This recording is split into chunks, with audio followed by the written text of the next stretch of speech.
For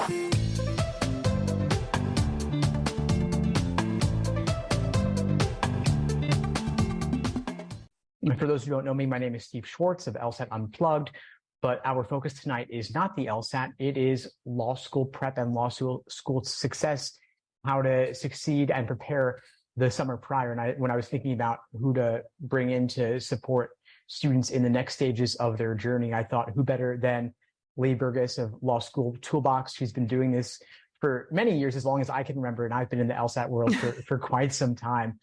So Lee, do you want to share just a little bit about what you do at Law School Toolbox and Bar Exam Toolbox before you dive in for your talk tonight? Absolutely. Thanks everyone for being here. So as Steve said, my name is Lee Burgess. I'm the co-founder of the Law School Toolbox and the Bar Exam Toolbox. We help law students and those folks studying for the bar exam find academic success through online courses. We have very popular podcasts, and we also offer one-on-one tutoring programs.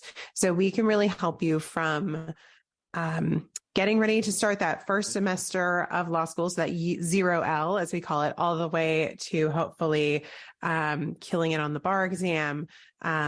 And so it's been a lot of fun. And yeah, I think we've been doing this now for like 12 or 13 years. I don't know. The years just add up quickly. It's amazing how that happens. Amazing. Well, I'm so excited for your presentation tonight.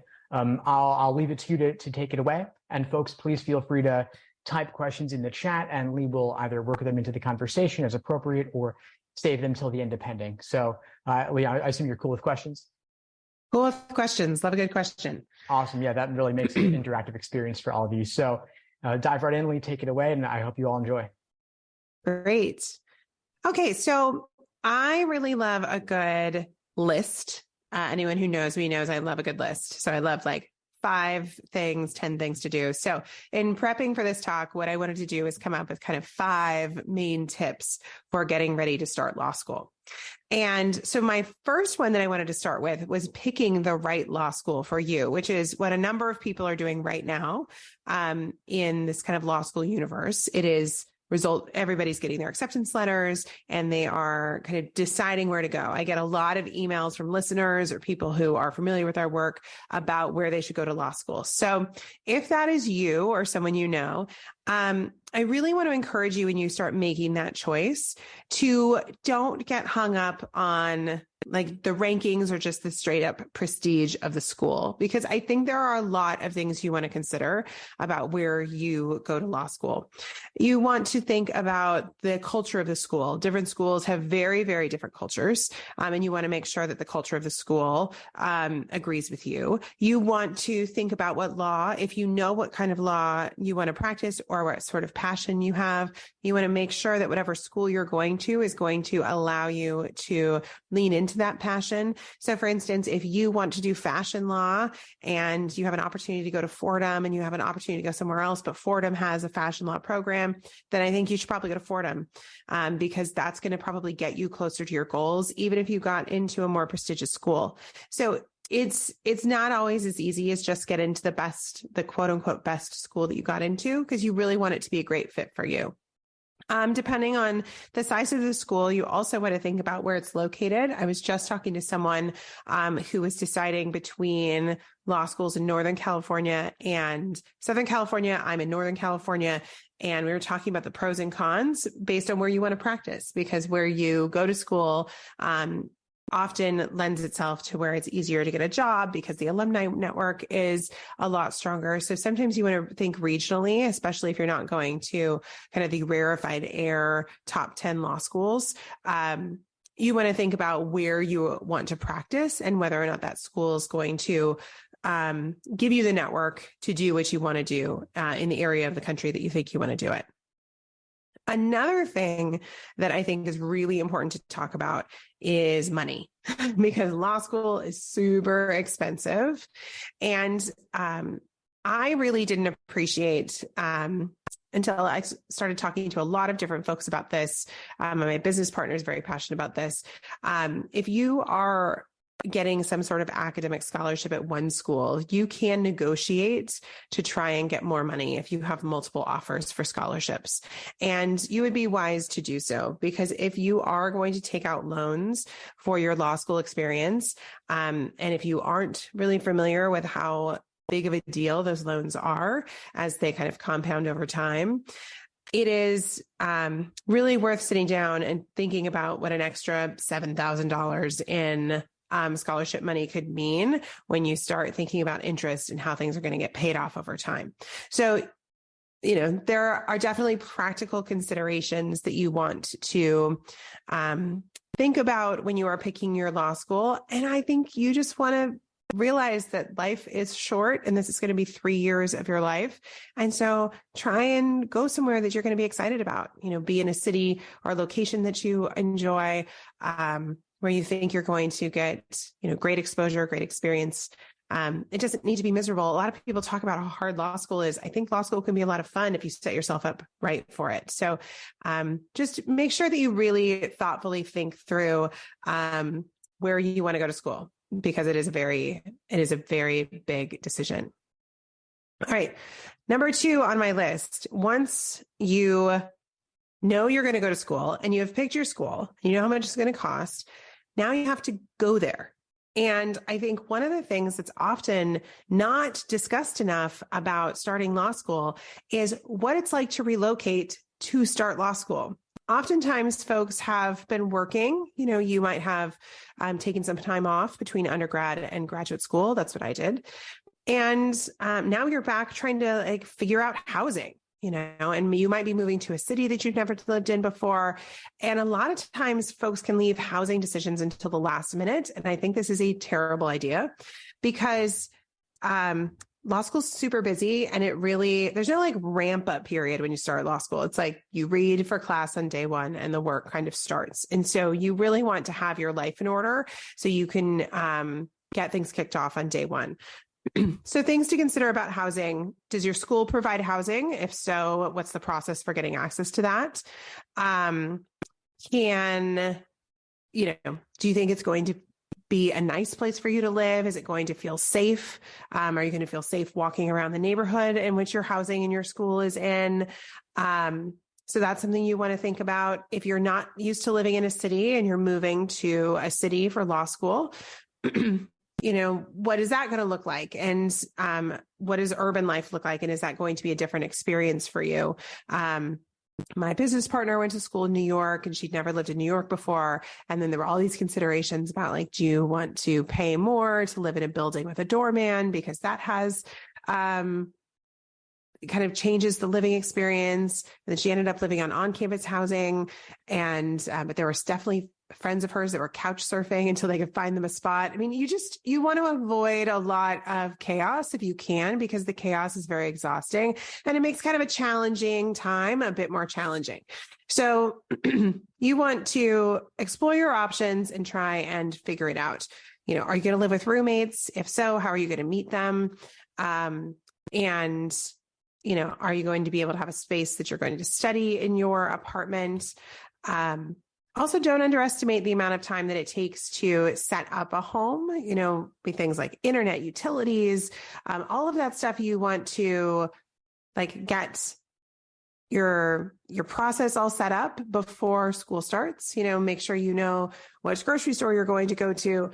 All of that kind of stuff is very important, because if you aren't happy about your living situation and feeling like that your life is in order, it's going to up your anxiety, and you don't need that. Law school is challenging enough as it is. If you are moving from far away, other things you have to consider is how are you going to afford to ship all your stuff? Are you driving out there? Are you going to get a U-Haul? If you're moving to especially a city, are you going to bring a car? If so, what do you do with that car? I can say, as somebody who went to law school in San Francisco, that I had a budget specifically for parking tickets, because you always get parking tickets in San Francisco, no matter how hard you try not to. And so I just had to build in the budget that if I was going to have my car in the city, that it was going to continue to get parking tickets. So things like that are really important to just keep in mind. Are you going to have a bike? Are you going to bike to school? Are you going to walk to school? Are you going to take the bus? You really need to think about it. Other things you want to think about with your relocation, your life plan, are community activities. What do you do for fun, outside of going to school? So do you play tennis? Do you work out at a gym? Do you do yoga? Do you have religious activities that you do? Do you like book clubs? All of this stuff is really community based, and you don't necessarily want your whole community to be law school. A lot of your community is going to be law school, but I think that it can be really fulfilling to have non-law school folks that you spend time with while you're doing something challenging, because it keeps you grounded. And I think that is very important. So if there are things that you do that kind of fill you up, then you want to make sure that you have time to do that. So start researching it as soon as you know where you're going to go, and try and meet some people, join a running club, a dog walking group. It can be so many different things, but that sense of community, I think, is really important. You also have to just think about other things like food. I always joke that law school felt like high school again, because my law school didn't have great lunch options. And I had a locker, and I brought my lunch to school. And I know this sounds really silly, but it was a little weird after being a professional for a number of years to kind of go back and be making my lunch every day, because the salads that they had in the little shop on the law school campus were terrible and incredibly expensive. And so you want to kind of learn about what food options are. You're going to eat a lot of pizza at law school. Pizza is the official food of every law school campus. I think if you ask anyone who's been through law school, you can be like, how much pizza did you eat? And none of us want to acknowledge how much pizza we ate over those 3 years. And so I will say that as much as you will eat a lot of free pizza, you don't just want to be on a pizza diet, because it's not going to make you feel very good. So you do want to have a plan. So that's just a little bit of starting to get these juices flowing about how are you going to relocate? How are you going to set up your life? The better you set up your life, it's going to flow, and it's not going to be added stress. There's more stuff in your life that you need to get into order as well. So my third tip is to really make sure that the rest of your life is in order as much as it can before school starts. Things like doctor's appointments, dentist appointments, optometrist appointments, all of that stuff. You do not want to be missing class or trying to squeeze that in during the semester. Do all of that stuff during the summer. If you get any sort of accommodations for learning differences, for anxiety, for any sort of really any variety of things, one of the things that you're going to need to do is apply for accommodations. So you get testing accommodations, and most of that requires quite a bit of documentation. So if you see a psychiatrist, but you haven't talked to them in a while, you probably want to let them know that you are going to law school and you're going to need that documentation. You need to make sure that you kind of have all of these ducks in a row, because you don't want to create some sort of fire drill about trying to get your accommodations stuff sorted when you are getting ready for, let's say, midterms, if your school has midterms. So that's something else that you really want to keep in mind. I know this kind of seems silly, but do you have one suit? Everybody needs to have at least one suit when they start law school, because you're going to get invited to some sort of event. This is even before you're interviewing for jobs. So if you don't have one suit, I don't think you need lots of suits, because I think you can make one suit look like a lot of different suits, and you don't want to spend a ton of money. But you need to have some professional clothes. And so if you haven't been working in a professional environment where you've collected some of that stuff, then that's another great thing to do over the summer. Do you have a nice black, navy blue suit or pinstripe? Really, the plainer the suit, the better, because then you can change it up with what you put with the suit, and then no one will recognize that it's always the same suit, which is fine. But you do need to make sure that you have something. So if you get invited to something, a networking event, that you have the appropriate clothes to wear. You also want to make sure your computer is stable. You don't necessarily need to buy a new computer, but if your computer is on its last leg, you definitely don't want computers dying on you during the first semester. So make sure you have at least a solid working computer. You also want to think about how you're going to take notes. I'm a big proponent. My business partner is a big proponent of handwriting notes. And I meant to bring it with me, but I think I left it at my home office. But I'm kind of into the new Kindle Scribe, which allows you to take like notes on notebooks and you can like email them to yourself. I think it's actually like, it's got a stylus and I think it's better than the iPad for taking kind of handwritten notes. I'm super into it. And so, do you want to like learn about some different electronic note taking options? But we're going to talk a little bit more about class notes in a minute. But what you don't want to do is just, basically become a court reporter in your classes and just type. Some professors are eliminating laptops in the room because they want you to pay more attention. But you do want to think about how you're going to take notes and do you have all the technology that you need? Other things, I'm a big fan of systems and automation. So automate everything so you don't, I mentioned my parking ticket problem, but like you don't want late bills. Like we all have the technology now to be able to automatically pay everything. Just sit down and set all of that stuff up once, because the semester is going to get cranking and you, don't want to waste money because you don't have all your kind of ducks in a row about that kind of stuff. But you also just don't want to be like, don't want to have like an email from your landlord because you forgot to pay your rent or this or that. Just automate it all. It's magical. Okay. So that's kind of my top 3 tips about kind of, picking the right law school for you, kind of getting, your relocation plan done and making sure your life is in order. Any questions before I move on to my next tip? All right. Okay. The next thing, and you may have heard about this, is like, should you be doing stuff to prepare over the summer? And, it depends on who you talk to. The short answer is if you want, but you don't have to. And so there are different options, but I want you to think about kind of what you're doing over the summer and whether or not you think it's going to benefit you. So there is this idea that a lot of folks want to focus on like learning some law before school. And I don't think that's the best use of your time. If you want to work on anything, work on your skills that can be applied to law school. Like reading a book on tort law is just not really going to make much of a difference when you go to class. Yes, you might have a more basic understanding of what tort law means, but your professor's teaching it in a very specific way. We're going to talk in a minute about how they teach. And so just like, you don't need to go learn all the law. You're going to learn it in school. So that's not as much of the focus. Really, I think you want to focus on skills.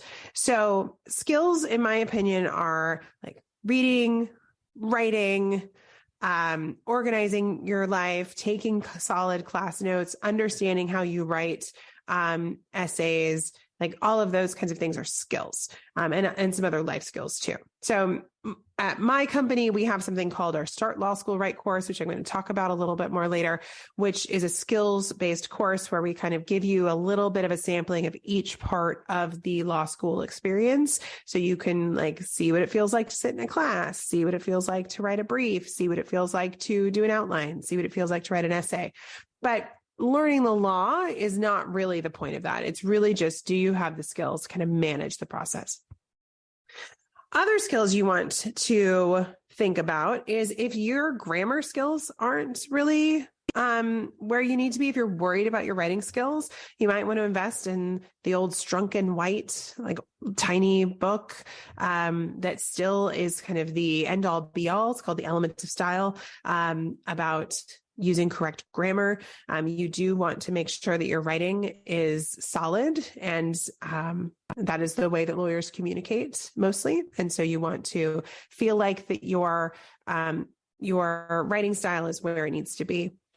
Another thing that we think is important is to do kind of some dense, challenging reading. And it doesn't have to be on the law necessarily, but if you don't read a lot, or if you do what many of us do now and only read things on our phones, you want to like dust off a paper book or your Kindle and really read something that you have to read every word and not skim, because it is actually a skill. Reading is a skill that we can kind of lose, and our modern life is so about skimming, and skimming is not how you can, do your reading for class, and read cases for projects and things like that. So it can be a great time to buy a dense book, or books that are kind of loosely associated with law school, but reading and kind of getting up your stamina for reading, I think, is great. A book that I read last year that's on the Constitution that I think is great is by Elie Mystal, who is funny. It's smart. It's all about the Constitution. I think that's a great book. But really, just read something that's challenging that you can't skim. Also, I think it's a great time to spend energy thinking about your mindset. If you've never been exposed to Carol Dweck's work, she has a great book called Mindset, which talks about the difference. What she's really talking about is why it's important to have a growth mindset. It helps us move through failure. It helps us deal with challenging situations. It's really a key, because you are going to hit a stumbling block in law school. Law school is hard for almost everyone at some point, and you want to be able to kind of have some of the skills of how you're going to manage those stumbling blocks if they happen. So that's another great book that I highly recommend. Another book that I'm kind of obsessed about right now is called Dopamine Nation. Also has nothing to do with the law, but it is a great book about how our brains are kind of being reprogrammed due to the high dopamine nature of our lives right now. But since most law students struggle with things like anxiety, the legal profession has high rates of depression and things like that, I think that having some more skills and understanding about how our brains work and process information and how that relates to our anxiety is really amazing. So I highly recommend Dopamine Nation. It's one of my most recent favorite reads. I also think it's a really great idea to just do something that you've never done before. Like, get out of your comfort zone, push yourself to do something. It doesn't really matter what it is. Take a pottery class. A couple of years ago, I took my son to a rock climbing gym, and then I ended up having to do the rock climbing, which I'd never done before. And I was like, oh, look at me being uncomfortable. I didn't really plan on rock climbing myself, but law school is all about getting comfortable with being uncomfortable, getting called on, being wrong. That happens to almost everyone in law school. And so you really want to just kind of get used to challenging yourself and feeling like you can work through kind of these harder moments and little stumbling blocks. Oh, someone was asking about the second book. Let's see. So I mentioned, Elie Mystal's Dopamine Nation and Elements of Style, and then Carol Dweck's book, which is called Mindset. So do something different. Like, it doesn't really matter. Train for something, do Duolingo. I think law school is a lot like trying to study a foreign language. So it can be good to practice something like that. Anyway, so try something new. Other things, if you do want to hear a little bit more about law, get a little bit more of exposure, we have a very popular podcast called the Law School Toolbox podcast, which has tons and tons and tons of episodes on getting ready for law school, doing law school. And then we have a series called Listen and Learn, which is where I teach very specific areas of the law and then apply it to a fact pattern. So you can kind of see how you do this linking of law to facts, which is really what you're going to need to do in your exams. A lot of folks enjoy those.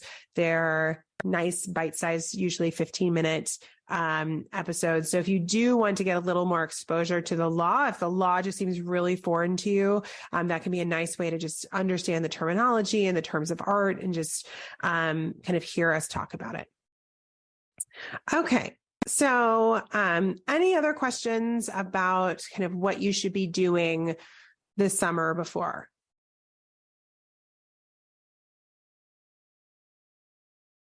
Okay.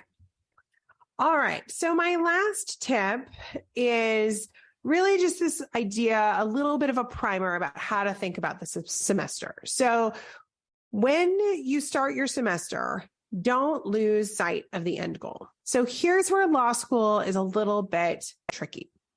Law school can feel like a ton of busy work. You read these cases, like a lot of cases sometimes, which is supposed to teach you the law. It's a very inefficient way to learn anything. So like you might be saying like, couldn't I just read a book that would explain the law to me? Well, yes. And there are things called commercial supplements that kind of do that, but that's not how we teach lawyers because we want to be able to read case law. Case law drives so much of the work that we do out in the real world.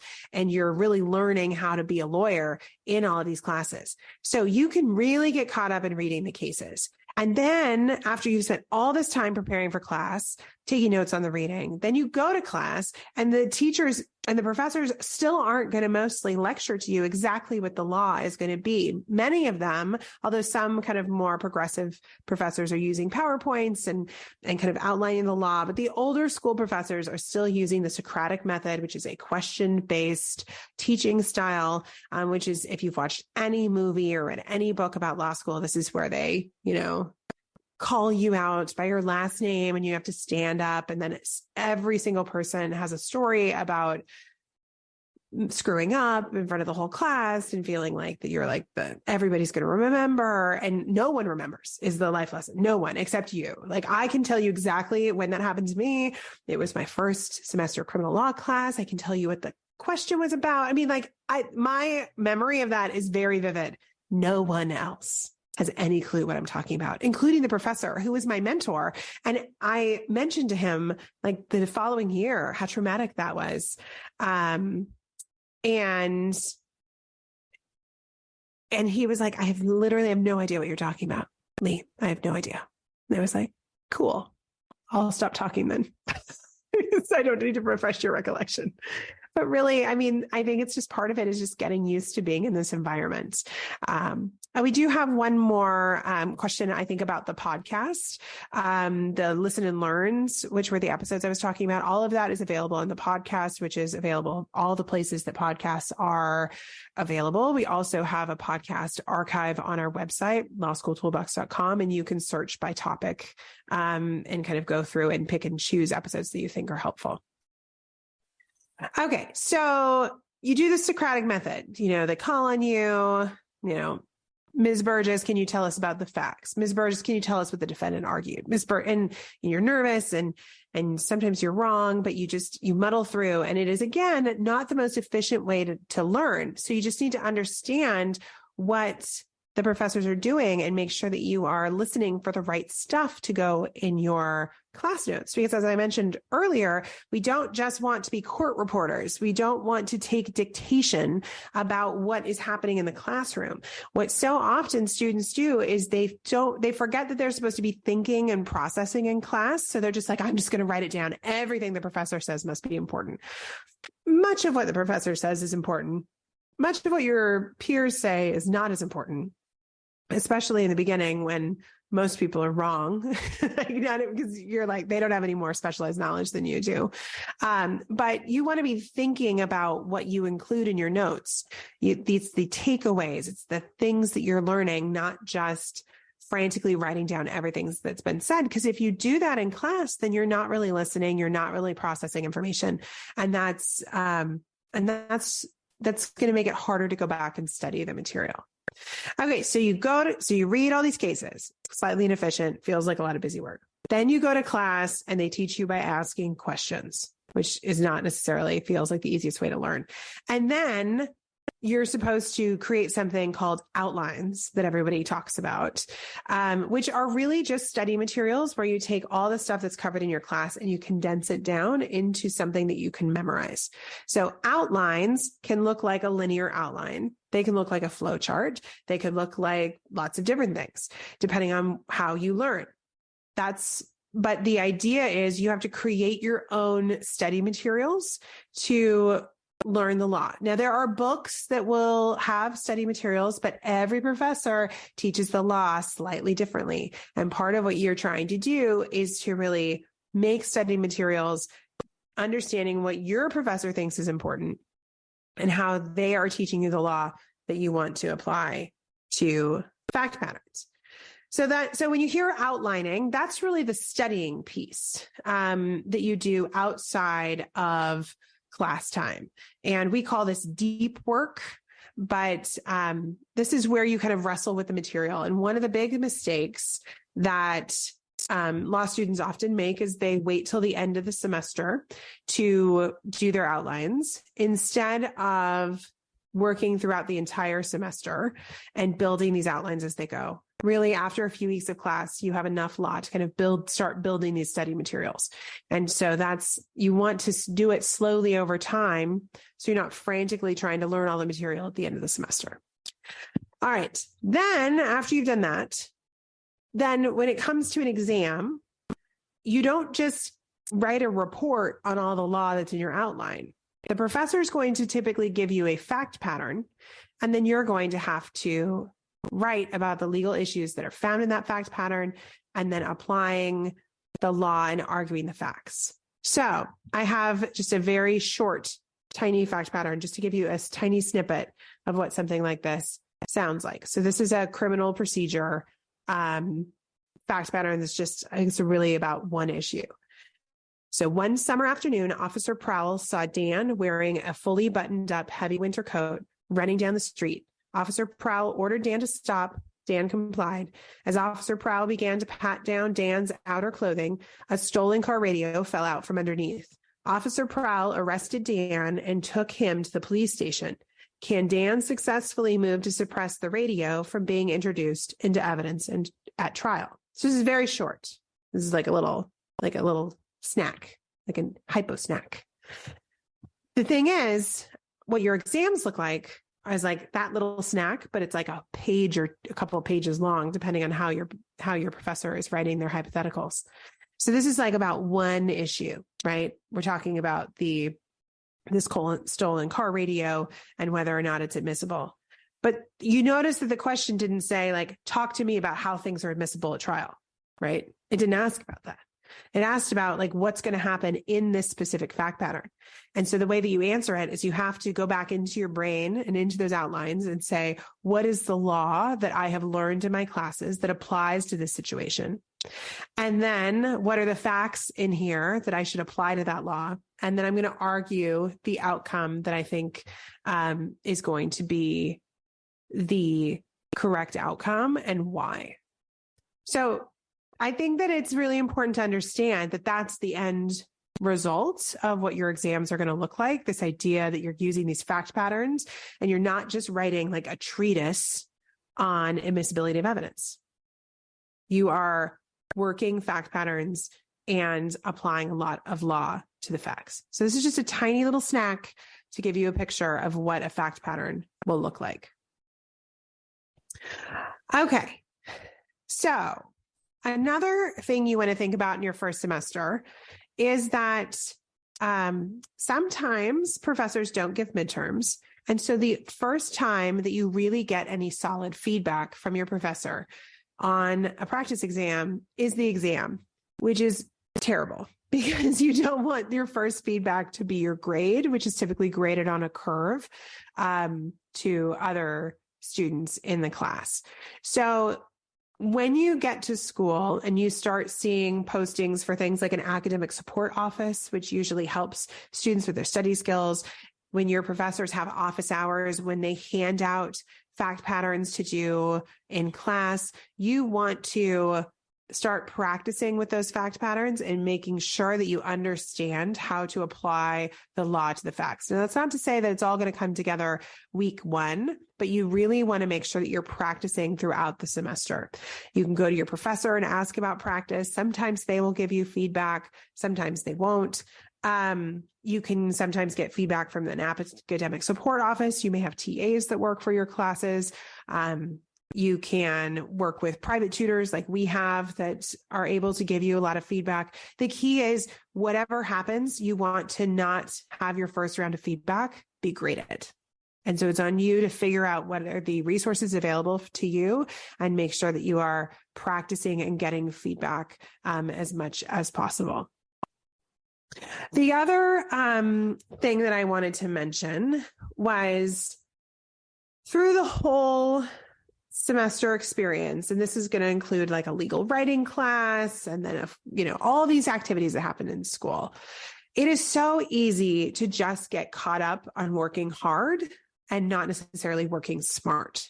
So as you start your law school experience, really think about creating systems for yourself and constantly checking in with yourself about the activities that you're doing that are working for you, that are getting you towards your goals. One of the reasons why practice and getting feedback is so important is that's the way you learn if what you're doing is actually teaching you the law. And if it's not, you want to have time to pivot. So really check in with yourself on a regular basis, see how it's going, and then, change it if it needs to be changed. This first semester of law school is really the time where you get to test a lot of different techniques and see really what works for you. So those are my 5 pockets of tips for getting ready for your first semester of law school. And now I'd like to open it up for questions.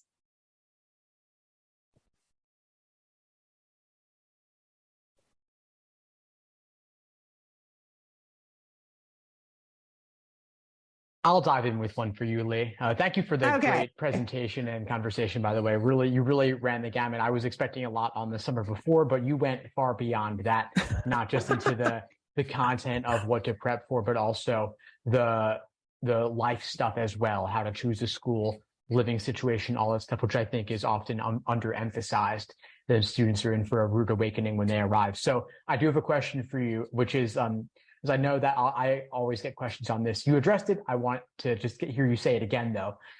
Yeah. Learning the law prior to the fall semester. I imagine students being, okay, this is on the syllabus. These are the books I have to get. I'm going to order them online. I'm going to order them in June. Some not so light beach reading.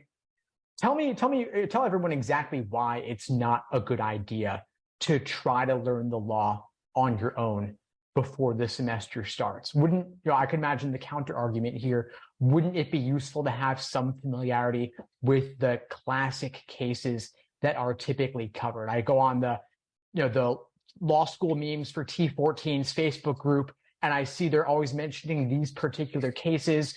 These are undoubtedly going to show up in law school. Why shouldn't I at least go on Wikipedia and familiarize myself with the facts of that situation? Because you're really looking for a big picture in the end. So there are all of these cases that we all learned. Penoyer versus Neff, Carroll towing. I mean, there's stuff that everybody reads the same exact stuff, but they're going to teach it to you in school. That's one of the reasons why you're paying all this money, is to sit in these classrooms with these professors and learn not only these individual cases, but how all the law fits together. And some of these cases that are the most famous cases are very old, and the law isn't really necessarily the law anymore. I mean, or it's just a legal theory that they want to apply, or it's a reasoning. There are lots of different reasons why these cases are famous. And your professors and the individuals who build these case books, because they edit these cases, you also don't want to just read cases without them being edited unless you have a lot of free time, because they're very long. Most of them are very, very long. They're being edited and put together to teach some sort of story. They're really telling you a story of how the law fits together. A edited casebook, gives you law that kind of builds on each other. And so it's less about like, oh, I've read Pennoyer versus Neff. I understand Pennoyer versus Neff. This is the seminal case. It's much more about why is Pennoyer versus Neff important, and why does it fit into this greater narrative? Most people will not cite Pennoyer versus Neff on their exam answer because it's super old. It's just very famous, and it's part of kind of the building blocks of the common law, which is another thing it's good to mention. There are two kinds of law studied in law school. You have the common law, which comes from cases, and you have statutory law that comes from code books, right? So the civil procedure code, the criminal code, the family law code, right? Those are like, I can just like go to the library and like look up a book and it's going to tell me what the law is. But there's a lot of law that is the common law, which is built over years and years of judicial opinions. And some classes are going to focus on that. And so you're kind of layering the law on top of each other to see how it would be applied in a fact pattern. So doing a deep dive into some of these famous historic cases, that like nobody's going to ask you that on your exam. It's just, that's not really the point of it. It's all about kind of understanding how it all fits together. And you want a professor to walk you through that. This stuff isn't necessarily for self-study. Like you want to, like you're going to school to have professors teach you this kind of stuff. You don't want to feel like you're doing it all before. That's why I think though, like focusing on skills is important. If you really haven't had a lot of exposure to the law, I think then just reading books that, about the law, like I mentioned Elie Mystel's book, or, you can read books about like famous tort cases. You can, just anything that makes you kind of understand what the court system looks like. Do you understand what the court system looks like? I mean, a lot of people don't. A lot of people start law school and don't understand that with the federal system and the state system, how they go in parallel and where cases like go on their journeys. We cover that in Start Law School, right? Because I think that like, that's one of those questions that a lot of people aren't even sure. Like, how does a case get from the state court to the federal courts? I mean, that's not necessarily an easy answer for a lot of folks. And you're going to kind of want to know that kind of stuff. So don't feel like you have to learn this stuff on your own. It's not self-study. You're paying a lot of money to go and have somebody walk you through this and put it all together for you. And old famous cases are mostly just included because they're old and famous.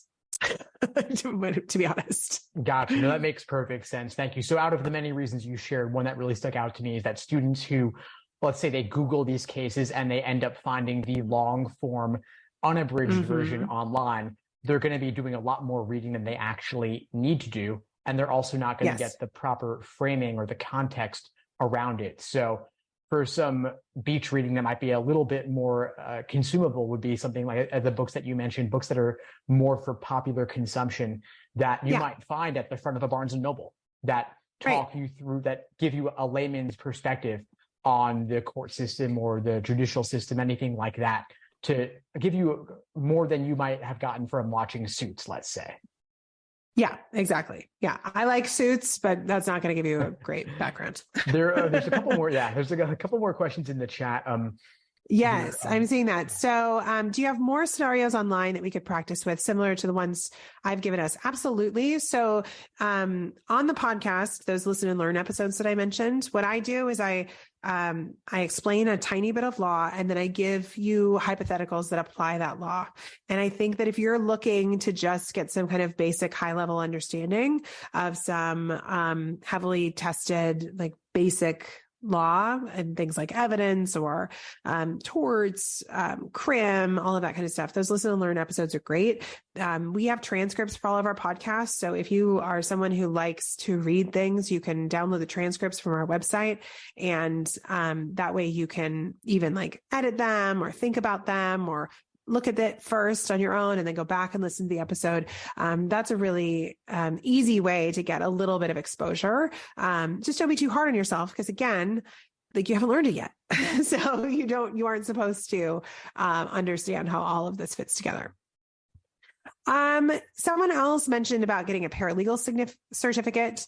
I don't think that a paralegal certificate is necessary to be successful in law school.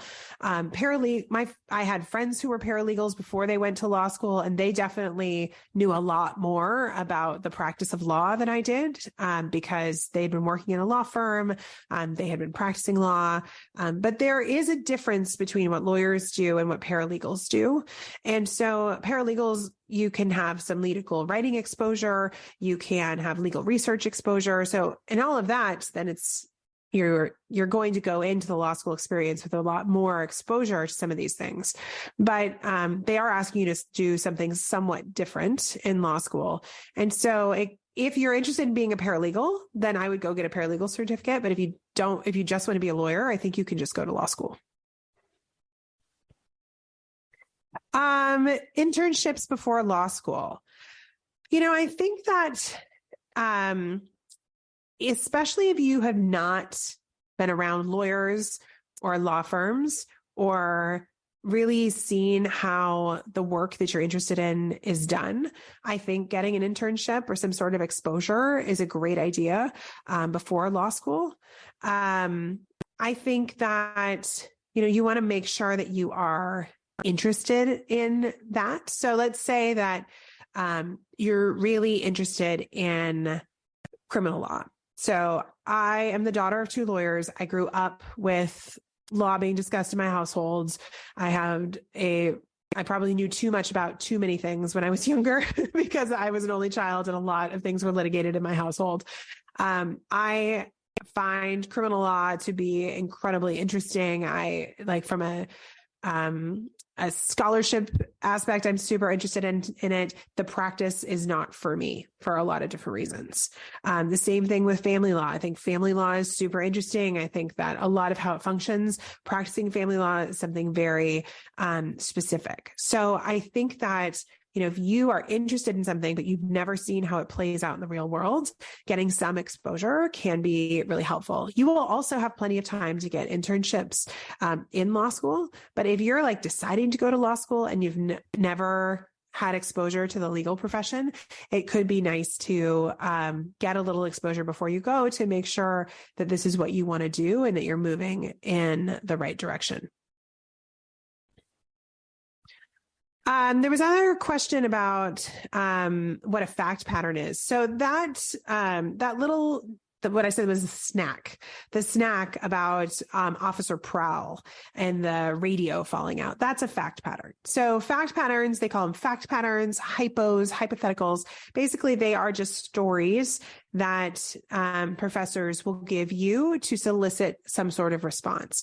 And the stories can get pretty silly, because they are trying to manufacture a story to get you to talk about a lot of stuff. So, in your torts class, you're going to have someone on a cruise ship who, maybe had COVID and didn't disclose it. And then they're going to trip over someone who's going to fall off the boat. And then somebody's going to try and rescue them. And then like a shark's going to come along and like hurt the person who's rescuing them. I mean, it sounds kind of silly, but I mean, it really, like, they get pretty kooky and they are not always,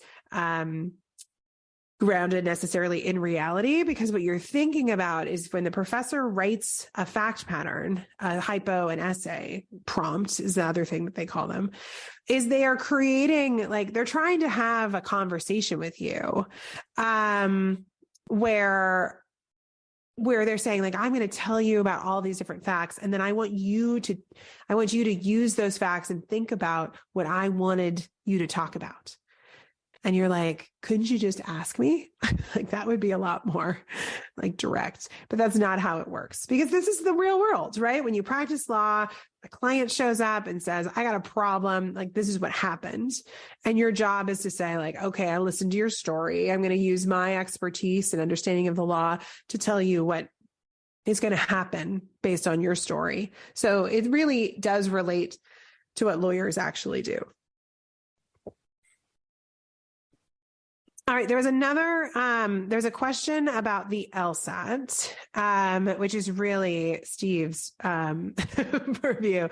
But one of the things that I will say about the LSAT is, like all things, just come up with a plan of how you're going to prepare for it, and practice, and do a little bit more practice. And, use the test taking skills that you have in the past and work on your test taking skills, because law school involves a lot of exam taking, and then the mother of all exams at the end, which is the bar exam. And so the LSAT is really that first chance you have at taking kind of these higher stakes exams, and you're going to have a lot of those. And so giving it a really good shot and learning something from the experience, I think, is pretty meaningful.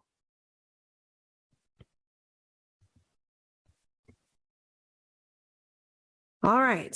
Any other questions?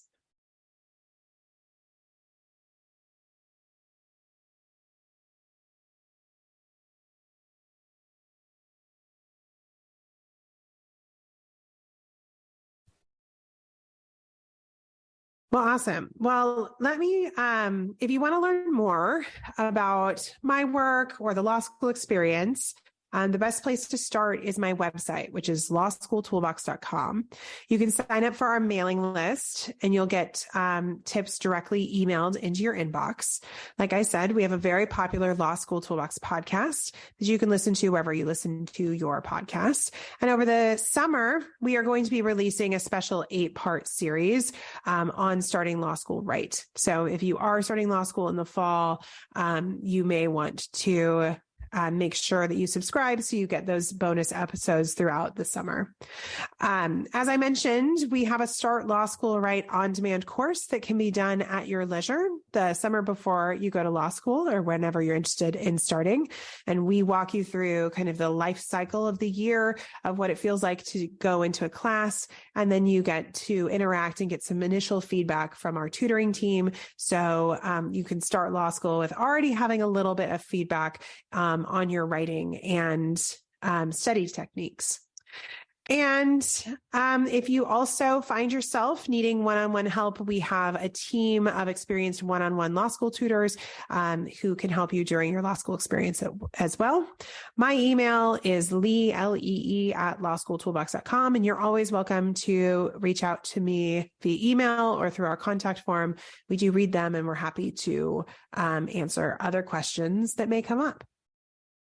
Amazingly, Will. Thank you so much for the great presentation. You covered far more topics and points than I could possibly have imagined. Exceed my expectations. Amazing. Thank you so much. I definitely encourage folks to check out the podcast. I put the link to the podcast earlier in the chat. I'll copy paste it before we sign off for tonight. I'll put it right there again.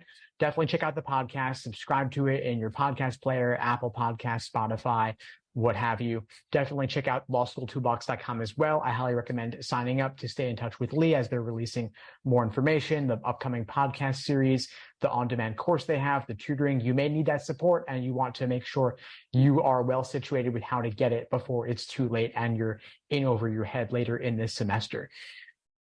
So thank you again, Lee, for taking the time. I put your email in the chat as well, so folks can reach out to you directly if they have any questions. But thank you so much again. Really appreciate the time that you took tonight. Oh, I appreciate everyone for spending some of their Sunday evening with me to talk about law school. And do reach out if you have any further questions. Amazing. Well, thank you again, everyone, for joining. Thank you, Lee. Have a good night, everyone. Take care.